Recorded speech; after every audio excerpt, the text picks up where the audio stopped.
disclosure moment. I have struggled with anxiety for most of my life, and if you're anxious for long enough, that can kind of like push you into a bit of a depressed state, and then you work your way out of that, and then you kind of have to be cautious of that cycle happening over and over again.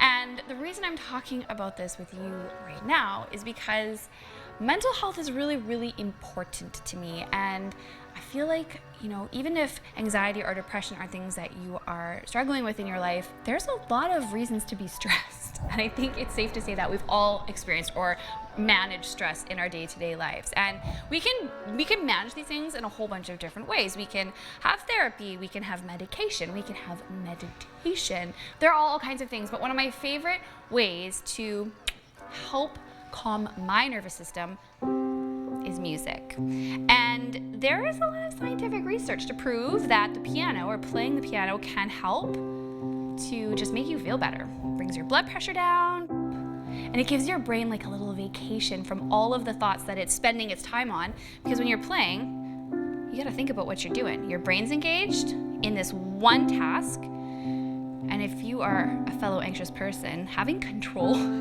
over the thing that you're doing, that's a good feeling. So you have control over what you're doing when you're at the piano, and you can feel really, really good after spending just a little bit of time here. Now, the best news of all is you don't have to actually be a piano player to enjoy the benefits of playing the piano.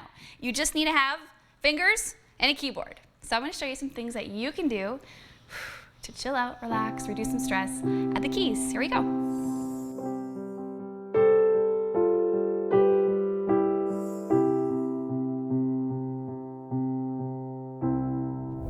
Okay, so to get started, I'm going to help you to find C. So C belongs below this group of 2 black keys. I'm going to play this one. And for all of you brand new piano players out there, this is all you got to do. I don't even care what finger you're playing with. I'm using my pointer finger. I'm just playing C. And if you have a pedal on your piano, I'm using the pedal right now. I'm just holding it down. I'm feeling calmer already. There's something about just a steady, consistent rhythm that's very, very good. It's good for the soul. And so when you're comfortable there, I want you to practice playing any 2 white keys together at the same time, but we're going to distance them the same way. So if I place my thumb here, I skip a note and play the note after it. So like this. And you can hold on to it for as long as you like. And then we're going to just move that shape around. And just listen. And the beautiful thing is, no matter where you move that shape, it's gonna sound so good. There's no wrong notes. Yay! I did some fancy finger work there, but you don't have to. You can play in any rhythm you like. You can match the hands.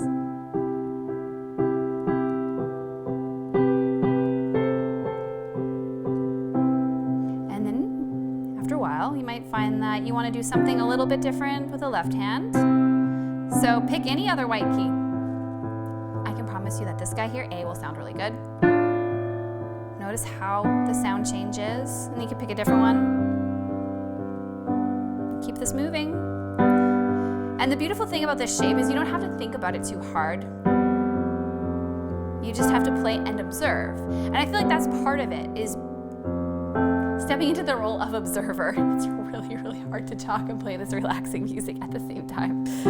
My brain just wants to be like, okay, just shush, just enjoy the music for a minute.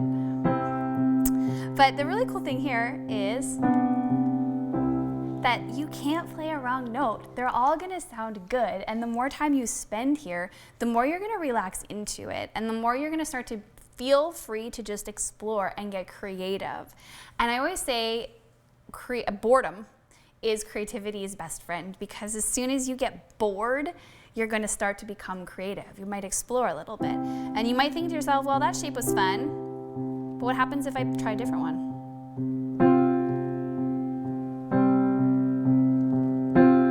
Or maybe this shape. Or maybe I want to play one note at a time. So we'll go back to the first shape. Ooh, that's pretty.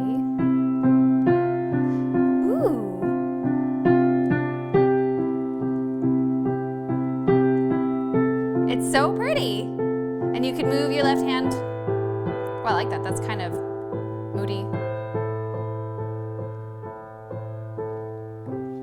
Sky's the limit.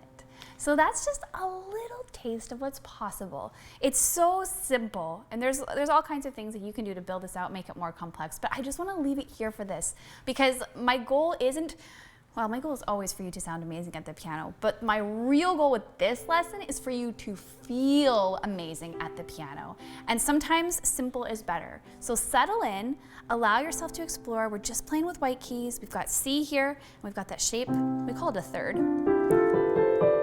You can move it around and then notice how you feel after you spent some time here. So I hope you found this lesson helpful and inspiring, and I just want to let you know that wherever you are at in your journey, that the community here is incredibly supportive. So comment below, let us know how you're doing. We're here to encourage you, we're here to be your cheerleaders, and I hope that you have fun playing and practicing this little idea.